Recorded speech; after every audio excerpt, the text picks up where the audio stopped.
The Philadelphia 76ers could not be more back as they are fresh off their best win of the season over the Miami Heat, a victory which keeps their hopes alive for climbing to that 6th seed of the playoffs and once again proves why this team with Joel Embiid is one that every team in the Eastern Conference should fear. I want to break down exactly what went right in this victory, the guys that stood out, and why I'm so hyped for the future of this Sixers team. I'm going to begin right off the bat with the box score right here, with the Sixers securing a 109-105 lead over the Miami Heat, and this was not with perfect execution by the Sixers team. That they made mistakes, they missed some shots. There were guys that played poorly, but they found a way to get the job done.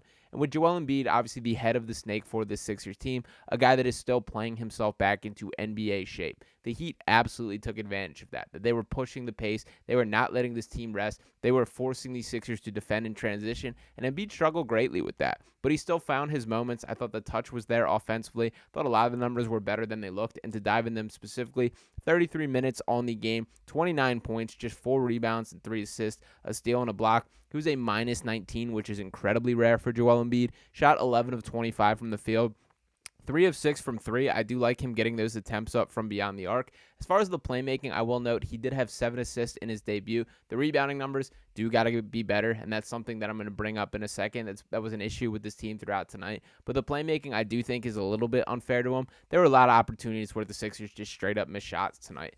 And we know about the famous heat zone that they do, that Eric Spoelstra throws at you, all these different looks defensively. I thought specifically in the first half, the Sixers did a really nice job of dealing with that, but there were guys that were unable to capitalize. We're talking about Buddy Hield shooting 0 of 4 from 3. Nico Batum, 0 of 3 from 3. Even Oubre, 2 of 6, although he hit a big one down the stretch. There were guys that had opportunities to punish this Heat team, and they did not quite connect at time. But really the story of today, it was Tyrese Maxey. That we're continuing to see this guy grow and evolve in front of our very eyes. And to put it front and center, his performance on the day, 37 points in his 41 minutes of play. Also had 11 assists and 9 rebounds, just 1 rebound shy of his first career triple-double. Shot 15 of 26 from the field overall, a plus 26 on the game. And what's especially impressive to me about this with Maxey, not only just him rising up to the moment, him having the stones and the guts to take it to center stage, having moments where he's just straight up taking guys off the dribble, that it does not matter who is guarding him, that he's going to get to his spots. And why that's so impressive to me is because this is a team that he struggled against. And to talk about it specifically, that last time he played the Miami Heat was on Christmas, in which he played 43 minutes, tallying just 12 points on 4 of 20 shooting. Well, tonight, in just the first quarter, that he had 15 points on 6 of 9 shooting.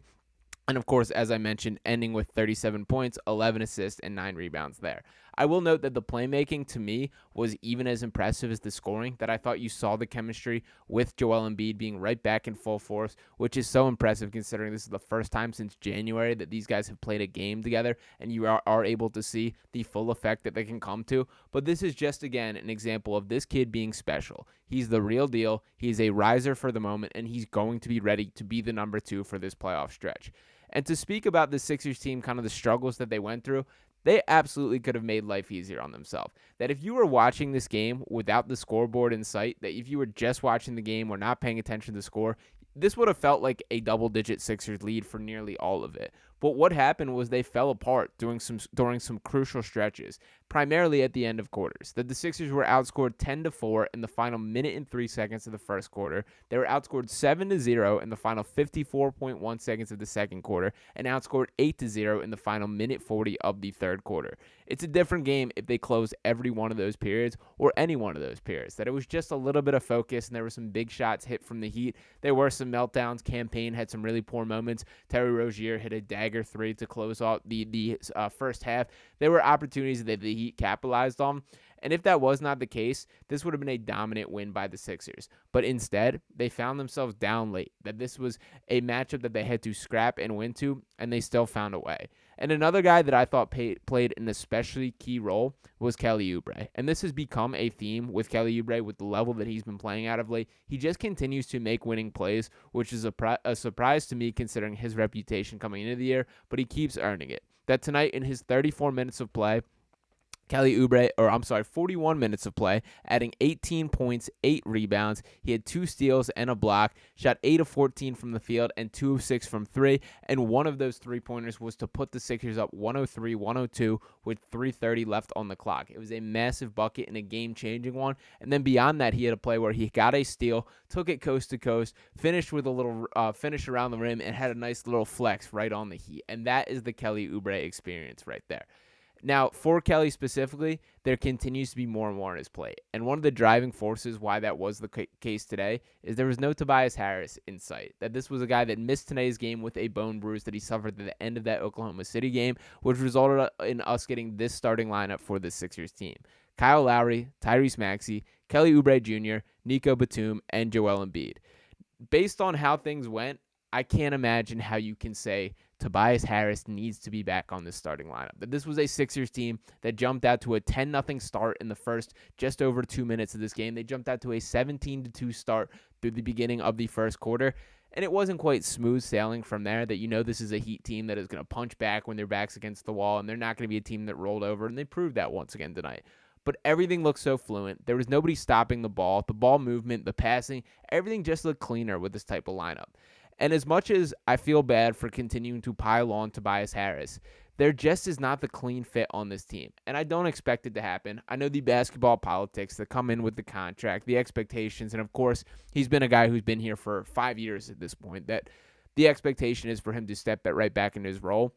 But if you're making this decisions just based on what's best for the Sixers team, I can't even hear out the argument that Tobias Harris playing significant minutes is. That a guy like Kelly Oubre, his strengths on the court are vital to this team in a way that Tobias Harris just isn't. His athleticism, he had one baseline cut and just jammed today that was huge. The three-pointer that he hit was awesome. And just like his commitment on the defensive end has been miles better than I expected for this Sixers team and from Kelly Oubre specifically.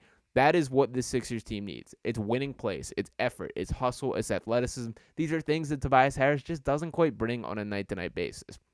And I know it seems a little bit premature to get so excited about this win, but this is the biggest win of the season for the Sixers team. And the biggest reason I say that is this keeps the door open for them being able to climb into that 6th seed. And to jump into the standings as a whole, once again, they did beat the Heat. The Sixers still in that 8th seed. They dropped the Heat down to that 7th seed. They were in the 6th seed before this, and now the Sixers just a half game back of the Heat and a full game back of the Indiana Pacers. And one thing that I especially want to note here is the Heat and Pacers are facing each other on Sunday, which will be a matchup that plays a key role as far as standings go. And I think for both reasons, this kind of plays out in the Sixers' favor. That, for example, if the Pacers are to get that victory, the Sixers can move past the Heat in the standings, climb to that 7th seed, and at least have the inside track on getting that top play-in seed, which would get them out of playing the Celtics in that first round and really put them on the other side of the bracket. Or maybe the Heat do get that win. Then we're looking at a mess for this kind of competition for that 6th seed.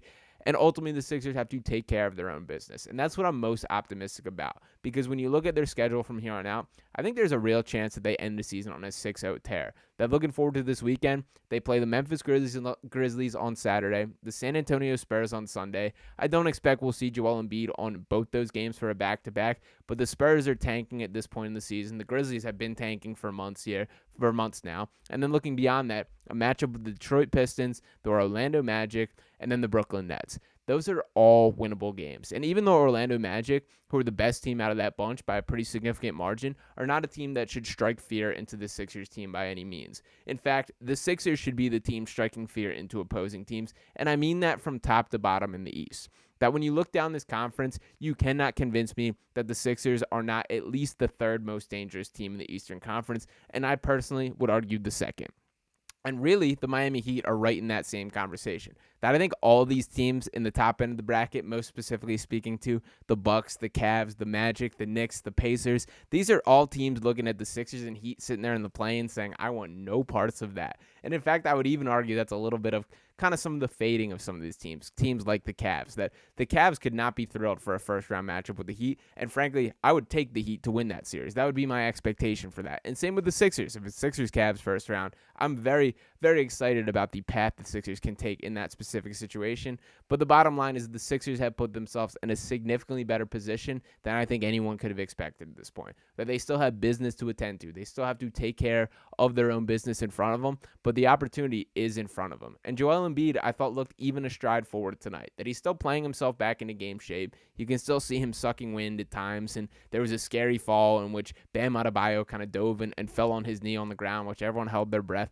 But he's still moving and playing like a real high-level NBA player. He's not to his MVP self yet, but you can just feel the gravity and impact he makes for everyone on this roster. He raises the ceiling and the floor of players around him in a way that very few players are capable of. That is why everything has changed for this season for the Sixers and why I continue to be optimistic moving forward. So once again, that victory over the Miami Heat, the 109-105 victory to climb them up the standings, to keep them within striking distance of that 6th seed, that is the best win of the season for the Sixers. From an emotional standpoint, from a logistics standpoint, this is one that we will remember for this season and one that I cannot wait to see where it takes us from here. So let me know what you guys think in the comments. Are you as all the way back in as I am? Because I'm ready to hop on the bandwagon. I'm ready for a hard-fought playoff path in the way that it did not look like we were going to be getting for quite some time this year. So let me know your thoughts. Make sure you're smashing that subscribe button right here on Sixers Digest. We do have a new contributor joining the channel that we're going to be ripping out a duo video, me and him, pretty soon. So very excited for you guys to get your intro, all that. Make sure you're subscribing so you do not miss that. Hit that like button. I'll be talking with you next time right here on Sixers Digest. Peace.